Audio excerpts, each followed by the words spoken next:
AI is all the rage these days, so I decided to ask one of those chatbots to write the perfect Cleverhood ad for me. Here's what it came up with.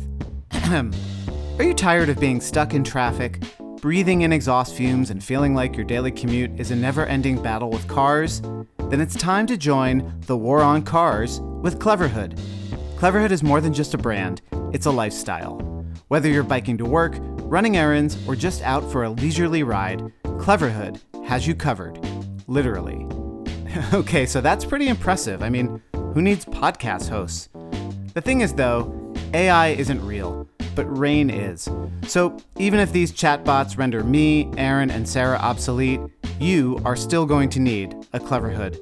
Listeners of the War on Cars can receive 15% off everything in the Cleverhood store by going to cleverhood.com/waroncars and entering code CLEVERLOVE at checkout. Again, that's cleverhood.com/waroncars, code CLEVERLOVE. Stay real and stay dry with Cleverhood. Howdy, this is Mike from Saratoga Springs.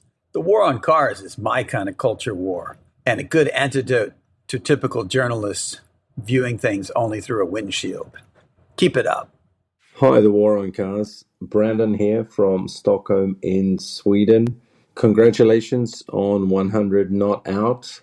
Keep going, keep fighting, keep pushing, keep asking, and keep inspiring.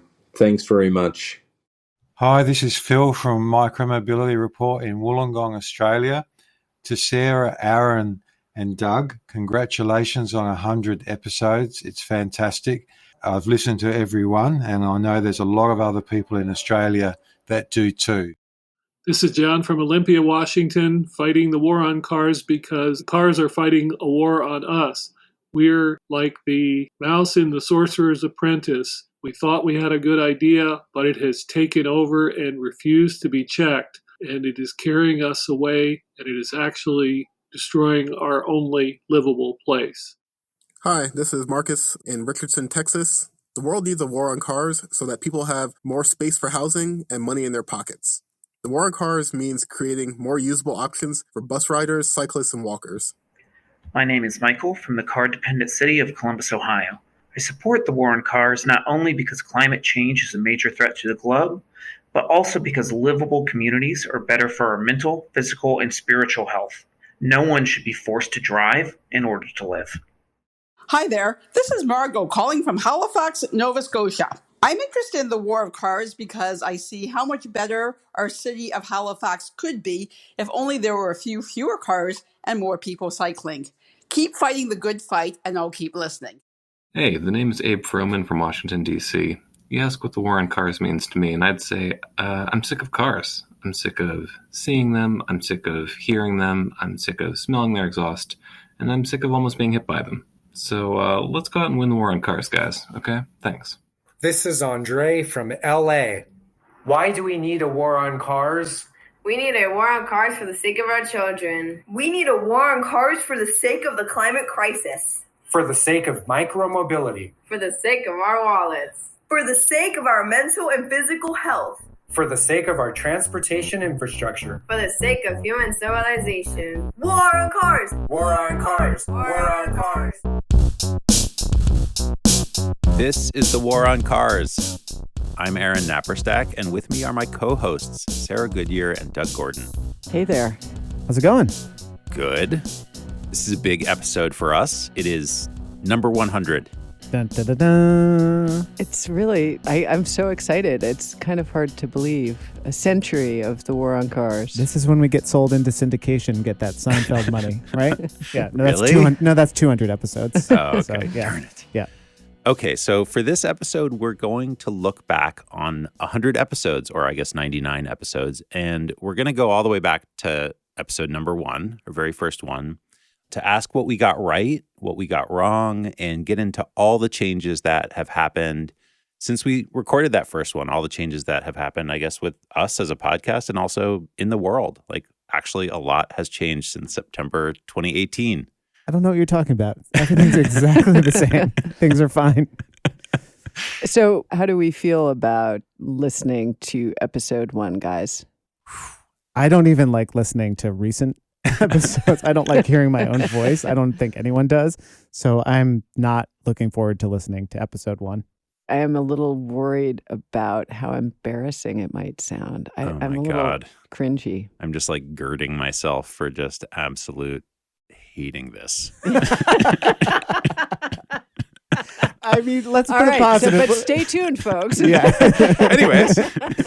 I mean, let's put a positive spin on it. We've gotten better at this, I think. I hope. I think we're a little more polished than we used to be. You know, the kind of Malcolm Gladwell 10,000 hours or whatever it is. We're not quite at 10,000 hours, but we're doing all right. I'm managing expectation. I'm just setting myself up to be pleasantly surprised. Yeah, I mean, and I will say, having peeked at this, that we weren't completely wrong about everything. Like, we actually said some things that hold up. So be strong and just face reality. Okay. That's part of being a grown-up. Okay. Sounds good to me. We also have a very special guest for this episode. You, our listeners. After all, you are what makes this podcast possible. We wouldn't have gotten to 100 episodes without all of you. We put the call out on Patreon and asked our Patreon supporters to send in voice messages with their questions, their comments, and we'll get to that and exactly what we asked in just a little bit. Speaking of our Patreon supporters, if you want to help us produce the podcast yourself, go to thewaroncars.org, click support us, and sign up today. You'll get ad-free versions of regular episodes. You'll get exclusive bonus episodes, stickers, of course, and much more. Plus, you'll get to leave us a voice message for our 200th episode. There you go. Okay, guys, time to play some clips. So going all the way back to episode 1, which we titled, Why the World Needs the War on Cars. The episode description for this one is actually pretty interesting, given the title. Someone want to take the description? Yeah, Doug, let's hear it. Okay. In this pilot episode, we discuss why the world needs a war on cars and ask if tech, specifically tech companies, can save our cities from the car. Are e-scooters, Lyft buses, and self-driving Ubers running through Elon Musk tunnels the wave of the future, or are they a harbinger of dystopia? Huh. Well, wow. The more things change. We're still talking about the exact same annoying One of these thing. days, we'll get to an episode where we don't mention Elon Musk, I guess. Yeah, but maybe that's the secret to our success. You just keep talking about Elon Musk. Okay, so let's hear what we were preoccupied with back in 2018. So the scooters are great. I think they're fun. Like I said, I would use one. I have used them.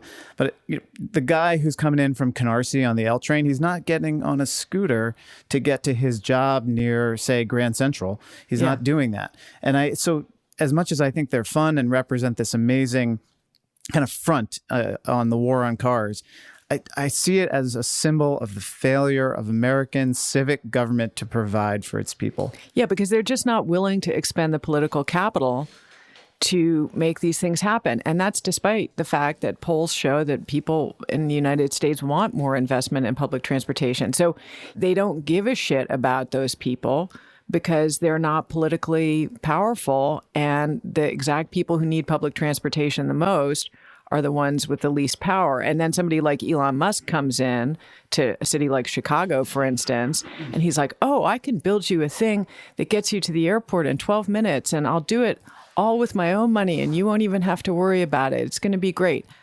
Who believes that's going to actually happen? So right. So. That's pretty good. So right. I got to admit.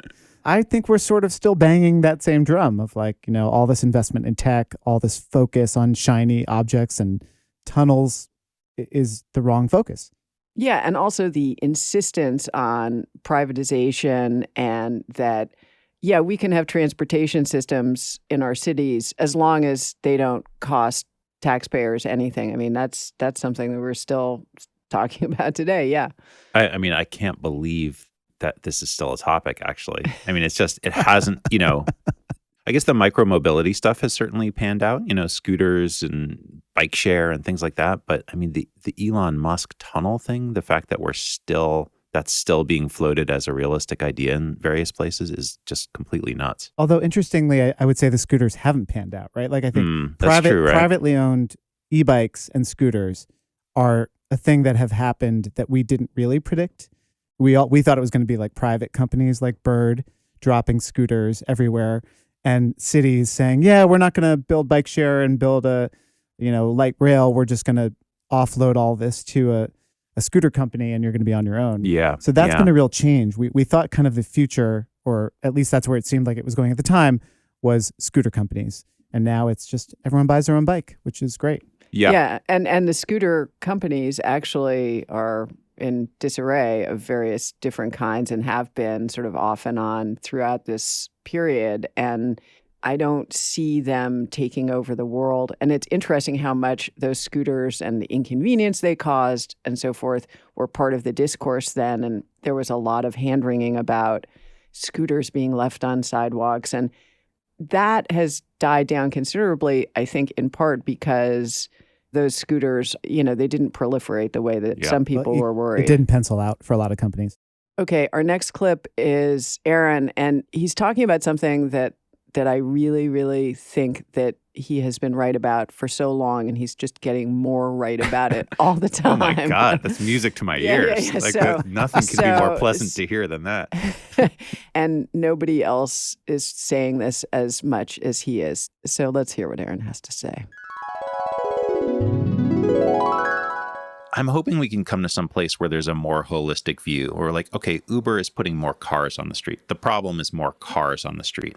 We need to cap. We need some sort of limit. Like New York City, big cities in general, have there has to be some limit to the number of cars a city can hold. And when I look at my street, I'm much more worried about the cars that I see, the private cars that I see parked at the curbside all day, all week, maybe moving like once a week, basically sitting there for 95% of the time, hogging up street space that could be used for dedicated bike lanes, could be used for dedicated bus lanes. And what I'd like to do is I'd like to start getting these companies like Uber to start to fund, like take money from those guys to fund the stuff that we really need in cities, which is better biking, better buses, better walking. Yeah. So I mean, the thing that I think that you're so right about, and that you're one of the few people who just says this over and over again, is that we need to limit the number of cars. That in order to get cars to do less damage in cities, we need to have fewer cars. Yeah. I mean, we started up a publication, Sarah and I, called Streets Blog, like 15, 20 years ago now, like forever ago. Yeah. And, we've been really focused on streets and street design and redesigning streets. And I feel like that was one of my hopes with the podcast, is that we could talk more about cars. Like the street design stuff is super important and needs to continue. And other places haven't even barely started, like New York has. But it just feels to me like we're not going to solve this problem until we actually just start explicitly addressing the problem of too many cars and too much driving.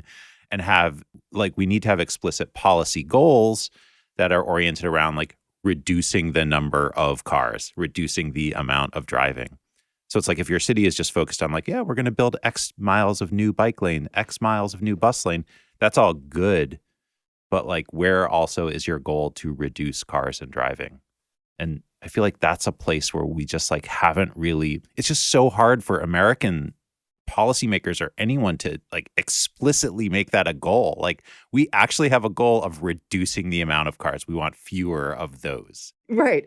And I actually think that something that's happened increasingly since we recorded this is the increase in the size of vehicles, right? And so I think not only do we need to reduce the amount of cars, we need to reduce the amount of car. Right? Totally. Yeah. So like that cities also should have, if you're registering your 22-foot long Chevy Suburban in New York City, if you're even allowed to do that, which I don't think you should pay a premium for that registration that you can feel, right? Because all these people who complain about parking at the curb, there are probably 20% fewer parking spaces in New York than there were 4 years ago because the cars have gotten so big. Absolutely. So, yeah. If you want to get a sense of how annoying I am about this now, my kid's science teacher emailed me just yesterday to ask if I wanted to help judge the physics bridge building competition, which I was like, this is the greatest honor I've ever had. Like, you actually want me to judge. And one of the goals of the bridges the kids are supposed to design in the 10th grade is to reduce congestion, reduce motor vehicle congestion. And I was like, actually, before judging commences, I think we're going to need to debate whether or not alleviating vehicle congestion is a constructive goal for the city, or if we should be working to improve access or other. And, it was just like, it's like I had to annoy my kid's physics teacher about I love this. that it's a physics class, but somehow I'm imagining you getting to the judging like, look, kid, there's no congestion pricing cameras on this bridge, so I'm going to have to give you an F. Sorry. Yeah. But he agreed. He was like, that's a good point. We're going to change that next year. Like, our goal is to get cars off the streets. All right. Like, okay, go, Mr. Physics teacher. You won that battle. Yeah. So before we move on, I think we should talk about like what are the big changes that have happened since episode 1? Like, not just what did we get right or what did we get wrong, but like a lot of things have changed, not just the size of vehicles, but the first thing that comes to my mind is the rise of e-bikes. Not that e-bikes weren't a thing back in 2018, but the chart is just like a straight up line, basically showing the rise of e-bikes just in the last even 2 or 3 years since we started the podcast. So I'm wondering if you have other ideas or other things that you think have been big developments since we started. So for me, one of the biggest things that's happened is that the debate over land use and the density of cities has made it fully into the mainstream of politics, sometimes in a really negative way. Trump campaigned on they're trying to take your single-family home away from you and make you live in a warren of multifamily housing and how horrifying that would be. But the fact that that is increasingly something that people talk about, understand, and that to me is a foundational part of the war on cars, is making smarter land use decisions and really talking about the consequences of single-family sprawl development. I think that 4 years ago, that was just not something that anyone outside of very wonky policy circles was talking about. And now it's something that gets debated in the public square. And I think that's a really good thing. And like California is passing huge new laws that are restricting the amount of parking near transit stations and forcing cities to build more houses. I mean, it's become like a really huge issue that's changing quickly. I think a lot of these issues were much more siloed back then. And that includes racial equity, policing, housing, as you're saying, transportation of all forms. And, the last 4 years or so have seen lots of reasons to do a pretty deep reckoning over why those things have been siloed and why they need to be merged together. So I think that's been a real big change. Like, everybody's talking about everybody else's issues, probably still not sufficiently, but it's been a huge thing. And I mean, of course, the biggest thing probably in the last 4 years was the pandemic. The way that event rapidly changed the urban landscape, and then the way in which certain aspects like outdoor dining and more people biking, but also more people driving, the results of the pandemic have just sort of stuck with us. I mean, it's still sort of unclear whether or not we end up with a better city or a worse city out of that. But yeah, that was obviously huge. Yeah, and I think it really made people aware of public space just in general and how vital that is to preserving sanity, because without the public spaces that we had available to us during that time, I think that there would have been even more of a mental health crisis than we're still experiencing now, which is profound, obviously. You look around the streets and there's all these people still enjoying, these outdoor dining booths that have replaced parking spots. There are more people biking than ever before. And these are like a lot of habits and new features that popped up because of the pandemic. I don't know if you guys remember, but like there was that 2-month period where sort of everybody stopped driving and air was clean all of a sudden in all these cities. I mean, it gave us this glimpse of what's possible if we sideline cars. All right, so enough of listening back to our potentially cringeworthy thoughts from episode 1. It's time to turn to you, the listeners, who make this podcast what it is and support us. In that first episode, we had asked ourselves the question, why does the world need a war on cars? And for episode 100, we have turned it around and asked you that question.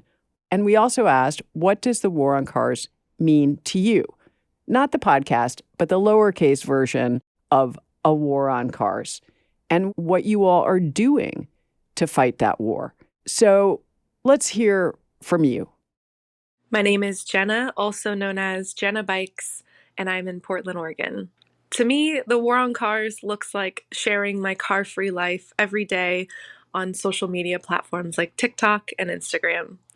It means showing that you don't have to sit in traffic every day, that you can ride your bike and you can enjoy a slow form of transit that is safer. To me, it is showcasing the fact that you can break these norms and you can live a different life, even though it is harder in this society. I love to share the positives of a car-free life, as well as some of the things I had to learn along the way. Every time someone complains to me about traffic, I say, welcome to the war on cars. And it is the best thing ever. Love you all. Thanks, Jenna. That's awesome. That's something that's changed. I mean, just the sheer number of people who are out there on their own social media platforms kind of advocating and talking about similar issues to us is sort of staggering. I mean, that has really ramped up in the last 4 years. Hi there. I'm Joe from Milwaukee, Wisconsin. Joined the Patreon just a couple months ago. Been listening for a couple years to the war on cars. To me, the existence of this pod and this idea is nothing less than finally an acknowledgement that culturally, many decades ago, we screwed up as a country.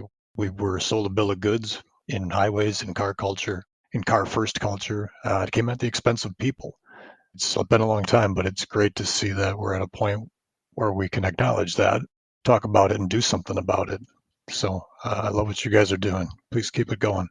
Amen, Joe. This is Monica from DC.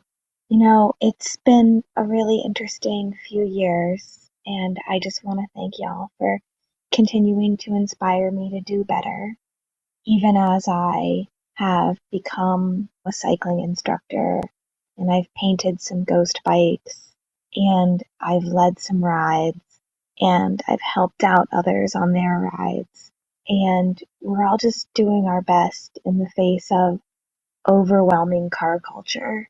And just this little podcast is a nice slice of anti-car culture.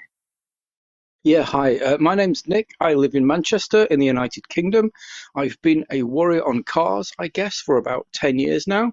And I believe we need a war on cars for the following reason. As a civilization, we are currently standing at a crossroads. And if we're not careful, we're about to make a mistake of historic proportions. Very few people seem to realize that we're living through a golden age in innovation in micro-mobility solutions. Obviously, we've had the bicycle for a long time, but we're looking at e-bikes as well, cargo bikes, e-cargo bikes, e-scooters, even electric wheelchairs, mobility scooters, things that can provide independent mobility for a huge swathe of the population.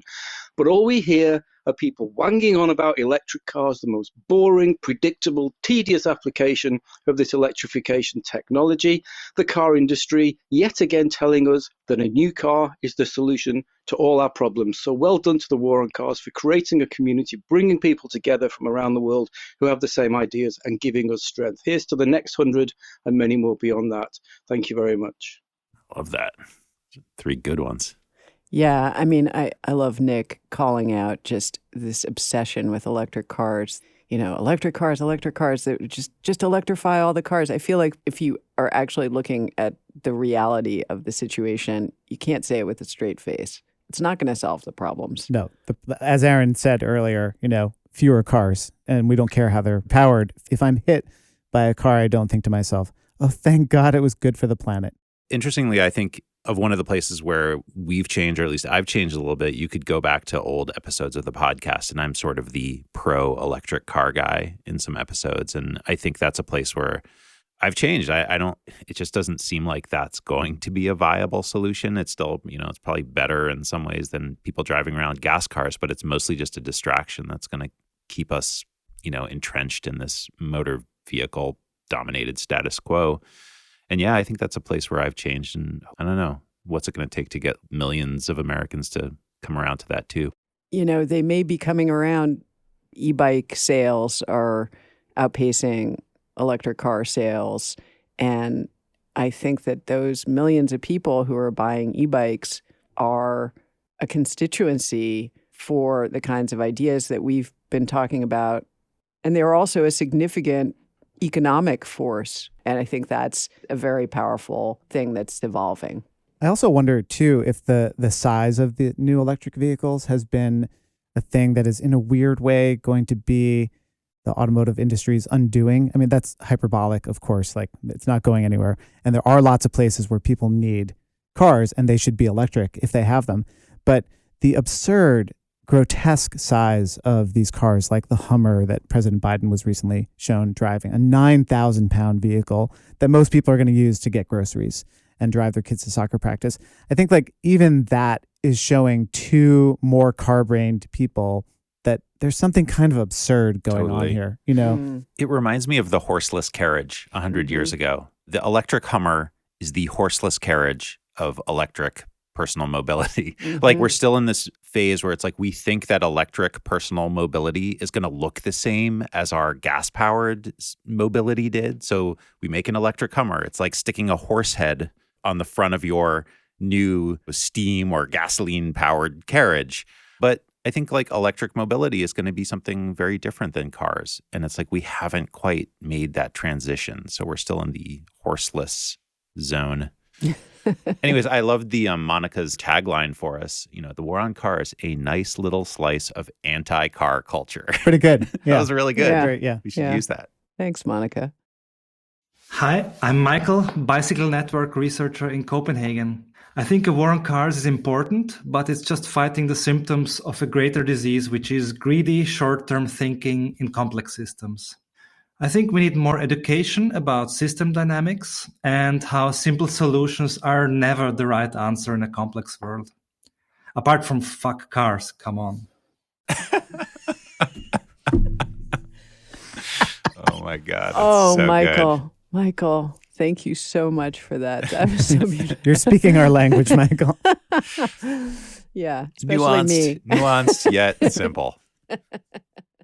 Hi, my name is Emily, and I'm a fan of the War on Cars podcast because it gives me intellectual company. I ride my e-bike to my son's bus stop, and then I continue to work almost every day. And I know that by putting my son on the third wheel that's attached to my bike, I'm risking his life and I'm risking mine every morning. And it's a hard thing to do. And I appreciate the support that I get from listening to other people who are also in this war. I don't want to be a victim of it. I want to be in a society that's more sustainable and just. And it just gives me hope to listen to your episodes. Thank you so much for making it. Hey guys, Christian here from St. Louis, Missouri. And first of all, I just want to say thank you for doing this podcast because it makes me feel sane. And the reason we need a war on cars is because a system that moves the most cars or attempts to move the most cars versus the most people is inherently dysfunctional and inefficient. But beyond that, it's destroying the environment and it's killing an enormous amount of people. So among the many, many, many reasons, the reason I'm fighting the war on cars is to stand up and say that preventable deaths are unacceptable. What I loved about those is the kind of pairing of the person saying intellectual company and then Christian saying that it keeps him sane. There's always a balance that I think we try to strike when we do this podcast of just like preaching to the choir. But being that person who has read so many stories of like cyclist collides with truck, you know, and you just feel like a crazy person when you actually know the circumstances. The driver was looking at their phone or was drunk when they plowed through a bike lane and killed someone. I think that what I like about what we try to do is to break through that and to speak to the people who are sort of like the listener version of me who read those stories and are just like, wait a minute, that is not at all what happened. You got to be crazy to put it that way. So I really appreciate hearing that. Thanks so much to both of them. Yeah, and I think that it also speaks to the cognitive disconnect that we all feel when we're making the choices that we make to walk, to ride transit, to ride bicycles, and people are like, why are you doing that? And you know that even though, yes, is it dangerous to ride a bicycle in a city with your child? It is. It is also dangerous to drive a car down the highway with your child. And people do that without batting an eyelash every day of the week because they have to. So to have a group of like-minded people talk about making these choices that actually are rational choices, and we're told over and over again that they're frivolous or dangerous, to have people around you making those same decisions is a real affirmation that, like, hey, no, this is a rational decision. This is the right thing to do to teach my child how to ride public transportation as a matter of course, or how to move themselves around and not be dependent on a motor vehicle. That affirmation is super important. Yeah. Emily's comment was kind of heartbreaking. She's actually doing the right thing. She's doing probably the thing that's more efficient, better for the world around her. And yet she has to feel like, oh, I'm putting my kid's life at risk, taking the kid to school on the bike. That's just completely unacceptable. It's just like, that's the thing that we need to change. Yeah. And I think I just want to say to Emily and Christian that affirmation that you're talking about, Sarah, it just goes both ways, because I think we could be doing this podcast and still just be three crazy people talking to nobody. That's true. But, the fact that we've built this audience and that people are responding to it, it makes me feel a little more sane. And I really love that about our listeners, that like there are all of these people just in their own little way, fighting in their own towns, their own cities, and sort of creating this community that's all over the world now. So thank you both so much. My name is Dan Simonson. I live in Syracuse, New York. I biked to work today in 3 degrees Fahrenheit with a minus 20 wind chill and light snow. To be honest, wasn't that bad. I wore a lot of layers and it was better than biking in the rain. We need a war on cars because no weather I've ever encountered, short of freezing rain, is more dangerous to me than the automobile. Whatever the conditions, some dingus who drives recklessly places me in danger nearly daily. Ban cars, build alternatives, build barricades if necessary. This pseudo system of transportation needs to end. Good use of dingus. Yeah. Can everyone see my raised fist after each one of these? Oh, I'm about to break into a song from Les Mis right now. Build barricades. I loved that comment. So thank you, Dan. Hey team, I'm Scott in Seattle. I'm fighting the war on cars because it's an existential fight globally and locally. Around the world, climate change is really happening, largely because of cars. That's affecting us locally. We live for the summer weather here in Seattle, but now we're seeing perennial wildfire smoke that forces us inside. I proposed to my now wife on the weekend of the most intense heat wave we've ever seen, and 6 months later we had to move our wedding venue because of flooding that was exacerbated by sea level rise. And despite Seattle supposedly being a progressive city, cars still dominate our streets and our politics. Every bit of new infrastructure for people walking and biking is a battle, and we don't have time to debate that when so many people are getting injured or killed on our streets. I want to raise my future kids in a city that is safe and easy for them to get around without a car. So that's why I'm fighting the war on cars where I live. Thanks for everything you're doing to bring light to this movement for humanity. Hey, War on Cars. My name's Ben, and I live in Washington, D.C. I'm fighting the war on cars because I want my city to be a healthier, more enjoyable place to live. My city and region's over-reliance on cars robs us of the chance to breathe cleaner air, take in the ambiance of a place, and just feel safer on the street. We're seeing improvements here, some of which I get to work on because I'm a civil engineer, but I just know that they could be done much faster, bolder, and at a larger scale than what's approved and funded. Hey, this is Dave Cohen from Brattleboro, Vermont. The war on cars. This is my take. It's about how we move on this earth and why that actually really matters in our relationship to the human and more than human worlds we inhabit, to our own sensory and emotional embodied experience of all these things. I like to think of the 4 C's of car culture: coercion, conformity, concealment, colonization. We're coerced into this. And we experience a kind of generational and spiritual amnesia of our ecological landscapes. And I think that's so much about what the war on cars is about. And I love what you guys are doing and bringing out the psychological, eco-psychological dynamics of the automobile and its impact on everything around us. Thanks, guys. Good to hear from Dave. That's Dave Cohen from episode 49. Hi, my name is Alex Dyer. I live in Wellington, New Zealand. I've been involved in the war on cars since I returned to live in Aotearoa from Europe. I ride a bullet cargo bike. I don't believe in cars. I believe in cities for people, healthy streets, equitable and livable neighborhoods, and a regenerative natural environment. Car dependency is the opposite to all these things and more. And I believe that unnecessary driving is the new smoking.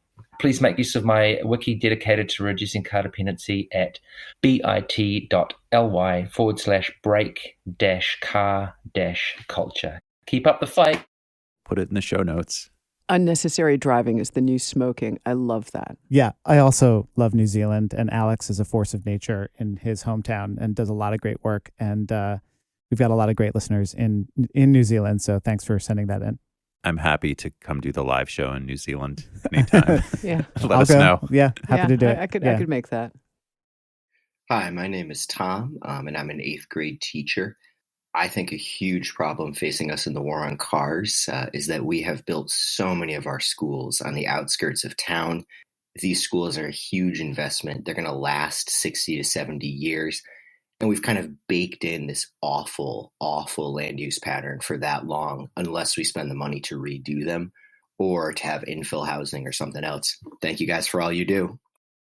I loved this comment because I don't know if you listened to the 99% Invisible episode on the Japanese show about the kids, like 4-year-olds walking to school. One of the points they make in that episode is that in a lot of Japanese towns and cities, and this is true of a lot of old school American cities, is that schools were the kind of anchor of the community. They were located downtown or close to it. And now we've upended that development pattern, and schools are built on some field on the way outskirts of town, like Tom says. And it not only bakes in the land use pattern and the driving, it bakes in the culture of the folks who say, but how am I going to get my kids to school? And so I love that comment from It's Tom. huge. And we've done that really in the last 30 years. Yeah. A lot of those schools are new. I actually was the editor of a small newspaper in Camden, Maine in the mid-90s, and that's a town of about 6,000 people, really picturesque Maine coastal town. And the high school was in the middle of town. And while I was there, they were planning a consolidated high school at the edge of town. And this was before I understood these issues fully. But I remember thinking, well, what is that going to mean? Like, the kids aren't going to be all hanging around downtown the way they are. And it teaches kids, this is how you're going to get around as an adult. And that's an educational opportunity that's not only missed, but it's actually going exactly in the wrong direction. Hey, Sarah, Doug, and Aaron, it's Josh from Halifax, Nova Scotia.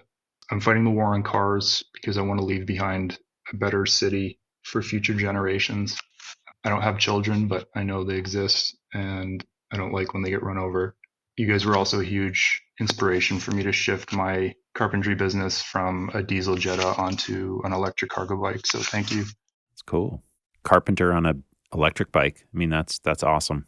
That's so cool, Josh. And if we played any role in what sounds like a really cool and smart decision, it makes me so happy. I just want to bring Josh to my next community board meeting and have him stand up when someone says, well, you're going to ask plumbers and carpenters and contractors to get on cargo bikes. I just want Josh to be like, actually, I did that. Mm-hmm. My name is Anna Bailikova, and I live in Milwaukee. Here in Milwaukee, 1 in 6 households don't have access to a private car. And those households are disproportionately in historically disinvested communities that bear the costs of car culture over and over again. These neighborhoods were destroyed to make way for freeways and widening state highways. And now, consequently, they have the highest rates of traffic violence and air pollution. We know the solutions, and we know that by prioritizing the needs of the most vulnerable, it makes our cities and our streets work better for everybody. I dream of the day that I can send my 2 kids to school on their bikes and not worry if they're going to get there. But until then, my life is made richer by moving through the city at a deliberate pace in the world and not shut away in a metal box. And it's made more meaningful by the connections I make with other foot soldiers in the war on cars. Congratulations on 100 episodes. Here's to 100 more. So that's Anna, who you might recognize from episode 93, making Milwaukee a bike city. And yeah, there's a great number of foot soldiers in the war on cars there in Milwaukee. Yeah, and I think her point about equity is so important, and to remember that these car-centric cities that we live in, these destructive freeways, the truck traffic, the high-speed car traffic that moves through these neighborhoods, that this has always had a greater impact on people who are not as wealthy or marginalized in other ways, and Black and brown people have suffered the brunt of this. And I really thank Anna for pointing that out, because that is a big part of what we're fighting. Hi, my name's Patrick, and I'm a board member of Bike JC in Jersey City. Love the War on Cars. Really look forward to every episode. I've learned so much from the podcast, and I'd like to invite the War on Cars podcast to look at Jersey City and Hoboken and see the amazing work that's been done there over the last few years in terms of Vision Zero and making the streets more bicycle and pedestrian friendly. That's high on the list. Yeah, it's really worth mentioning here the success stories in Hoboken and Jersey City. You've got Mayor Ravi Bala in Hoboken and Stephen Fulop in Jersey City. I think Fulop actually is not running for re-election. He might be running for governor, which is a good thing because Jersey City is fighting a possible highway expansion. And hopefully if Fulop becomes governor, that won't happen. But they both are real success stories. Hoboken, I think, has had 0 traffic deaths in 4 years. Jersey City had 0 on the streets that it controls last year in 2022. So, yeah, we'd love to get over there. It's a quick subway and path ride away. And Jersey City is building tons of new housing. It looks like another like mini Manhattan sprouting up on the other side of the Hudson River when you look over there. They're doing amazing stuff. And this in one of the most car-centric states in the country where sprawl development is sort of the rule. And, the resistance to any form of trying to level the playing field is so strong. And so I just think it's really fantastic to see in New Jersey in particular. This one is from a listener named Michael. Hi there. I just wanted to say thanks for all of the great work that you do and for the show. Last year, unfortunately, I lost my fiancée Charlotte to traffic violence. And of course, after that, I had a lot of anger about the way cities are designed around cars, the way people drive their cars. And I didn't really know what to do with that. But then finding the show, it was really wonderful to hear that there are people out there who are doing everything they possibly can to make the roads safer for people like her. So thanks again. Wow, Michael, I am so sorry for your loss. And I'm sorry that Charlotte isn't in the world anymore because of this system that we have. Yeah, I mean, I really appreciate, Michael, you sending that in. And this is what it is all about. There's nothing more important than making sure that no more people are harmed, are killed on our streets, just getting from point A to point B. Most often the way that we hear about these traffic fatality events is just through like a news squib or like a statistic. And then when you imagine that, there's 40,000 plus Michaels out there, even more, because every traffic violence victim has, multiple friends and loved ones. I mean, there's so many Michaels. It's kind of hard to grasp how unbelievably violent this system is. So for this next set, I thought it'd be good for us to just dive into very specific ways that people are fighting the war on cars where they live. This is Mary from Madison, Wisconsin. Where I live, I'm fighting the war on cars to have more livable streets so my kids can walk or bike to the places they need to go.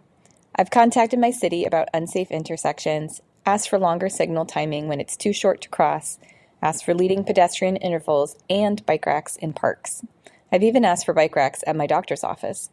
In each of these cases, they made changes because someone spoke up. It's these little things that keep me going. Keep up the great work. Hello, War on Cars. This is Aaron from Somerville.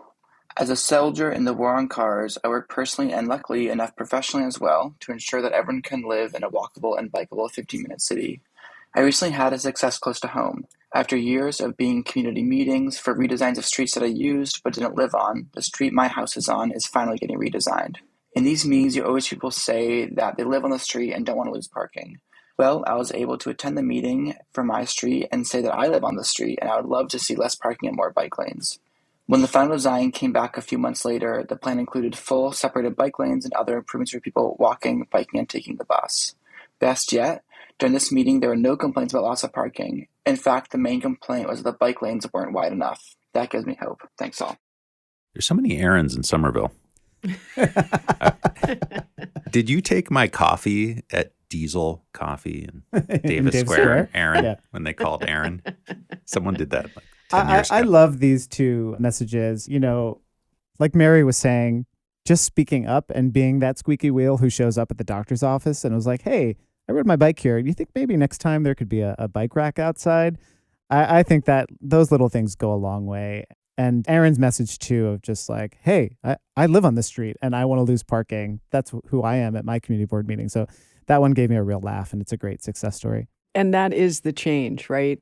There are more people who are speaking up. And every time one of those people speaks up in a meeting, that gives 10 other people the courage to speak up at a meeting. So keep speaking up, folks. And it also shows how easy it can be to be a kind of an activist in this realm. Like, you don't need to start an organization or go to a bunch of community meetings. It could just be as simple as like going to your kid's school and saying, hey, like, it'd be really nice if we had some bike parking out front here instead of these 3 parking spots for cars. Like, just being that person can make the change happen. It can be that easy. And it's achievable. Like I can't take on the oil companies myself. Right. But I can get bike parking at my kid's school. Give it a shot. Hey, this is Mark Hedlund from Berkeley, California. I got started in bike advocacy by biking around this beautiful place that we live with my family and my kids, and later started a bike bus to our kids' school and have helped some others get a bike bus going too for their school, which is such a great way to just enjoy biking together. More recently, I've gotten involved in like city council comments and local debates. I'm fighting really hard right now to get bike lanes on a street in North Berkeley called Hopkins Street. The residents there are just absolutely vehement about parking convenience being more important than climate change or kids' safety. And I just don't buy it. I think we need to keep our kids safe and keep our planet safe at the same time and have fun while we're doing it. So I'm doing all I can to fight that battle, and I really appreciate the inspiration that the podcast gives every week. So we forgot to mention at the top, one of the biggest changes in the last couple of years, the bike bus that Mark mentions here.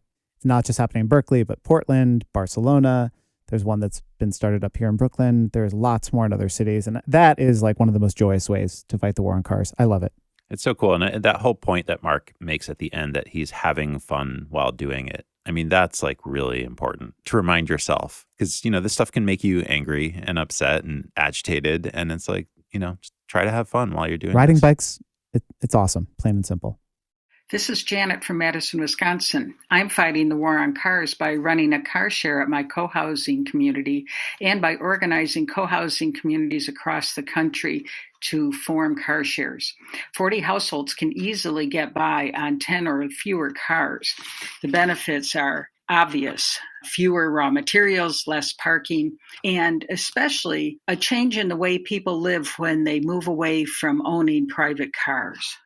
I love that because I do think that co-housing is a really exciting thing that's happening more and more, and incorporating car share into it is just so organic. We did an episode 59, Housing for People, Not Cars, where I talked to people who live in a co-housing development in Portland, Oregon, Cully Green, and there's so many ways in which this kind of sharing community can build really solid non-car mobility and attitudes. And again, lots of children are being raised in these.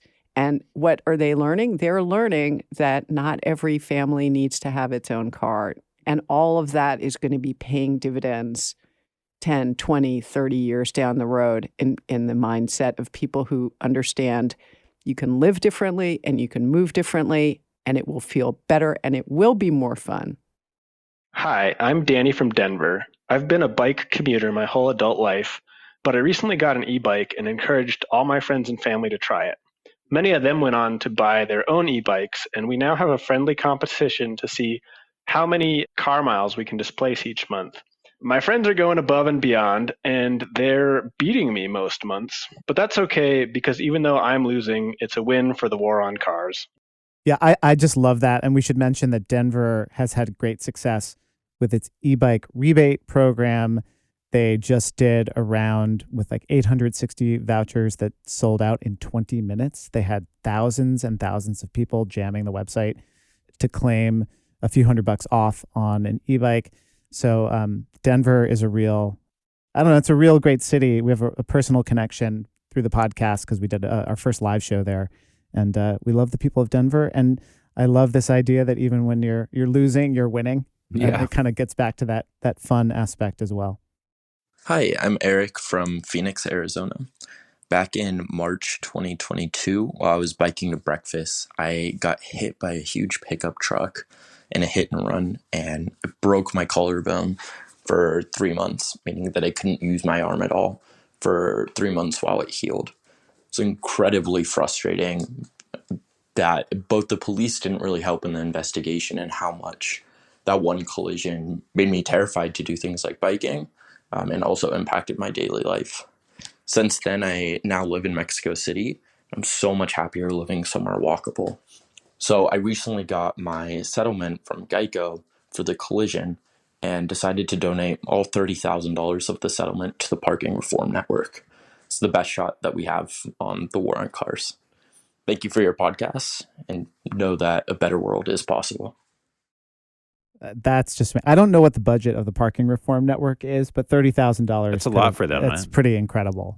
I spoke with Tony Jordan of the Parking Reform Network not so long ago, and $30,000, that would be a substantial donation for them, I think. And we just had Donald Troop on the podcast, and the Parking Reform Network does amazing work. It really is like parking reform is the secret sauce in the war on cars. It's so interesting that this caller, like, he gets hit by a pickup truck on his bicycle, but then kind of makes the leap to giving this donation to the people who are trying to reform parking. Like, that is a highly very sophisticated and advanced response to his truck collision. That's just the kind of listener that we like to have here at the War on Cars, and that we have many of. Hi there, this is Shivaji Shiva, calling from Birmingham in the UK. Proud motorway city. Now working hard to make it easier to get around by bus, bicycle and on foot. We recently had our cabinet member for transport and the environment talk about Birmingham building a future in which the car will no longer be king. Sadly, plans on the ground aren't quite keeping up with the ambitious statements from the City Council. But they're a great troop of volunteers of all sorts, helping to try and drive things forward.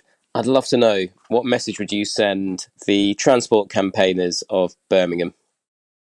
First of all, solidarity. Second of all, keep showing up. Yeah, I mean, these can be really long fights. So it's about persistence. It's about just sticking with it. And you often have incremental victories along the way that aren't exactly all that you hoped for. And you really have to have the patience, and you have to build the infrastructure so that when you wear out, the next, war on cars foot soldier can sort of take over and keep the fight going. Bailey from Arlington, Virginia here. I fight the war on cars by helping my neighbors fix up their bikes, host neighborhood slow rides, and I'm on the board of a local bike co-op. I want to change my neighbors' minds that bikes are for transportation and not just exercise. I hear too many of them say they'd ride bikes too if they had the time. That's when I go into my elevator speech about how I nearly always ride for transportation. E-bikes are great for crushing hills. Short trips barely take any longer biking than driving. The health benefits far outweigh perceived risks, and above all else, it's way more fun to bike than drive. It rarely works, so I'm stumped. What else can I do or say to convince them to ride? They have to try it, right? Like, you just somehow have to get them out there once. Maybe it's like a special event, like a special like car-free weekend that you help organize or something like that. Like, people, I feel like once people get on the bike and then see how that changes their relationship to the place they live, how much easier it makes to get places, how much like smaller it makes their community, like, then people are hooked. I also, he said here that a lot of his neighbors say that they would love to ride bikes if they had the time. But I always feel like I ride bikes because I don't have a lot of time. Exactly. It's the fastest, best, easiest way to get where I'm going. I'm super lazy. I don't like to leave until the last possible minute.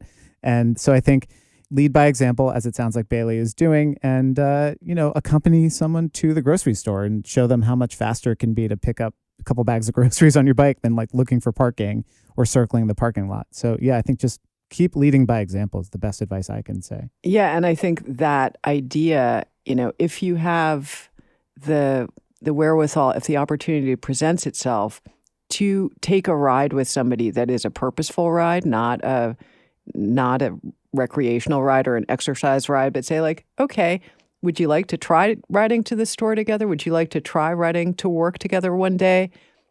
Because a lot of people are rightly nervous about it because, they can see that the street isn't designed for them. Maybe create a mini bike bus for grown-ups of yourself. That's a great idea.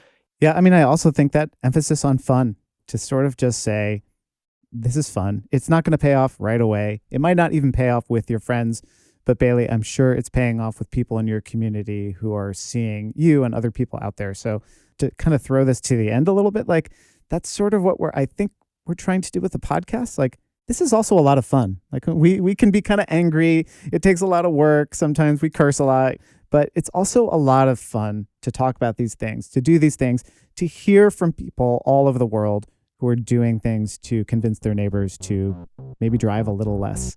And I'm really grateful for that and for listeners like Bailey and everybody who sent stuff in today. All right. On to the next 100 episodes. Right. That is it for the 100th episode of The War on Cars. Thanks to everyone who sent in voice messages.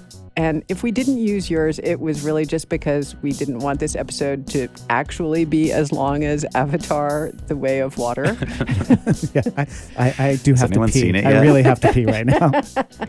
If you want to support The War on Cars and get ad-free access to regular episodes, as well as exclusive bonus episodes, go to thewaroncars.org, click Support Us, and become a Patreon subscriber today. We really want to thank all of our Patreon supporters, everybody who sent in messages.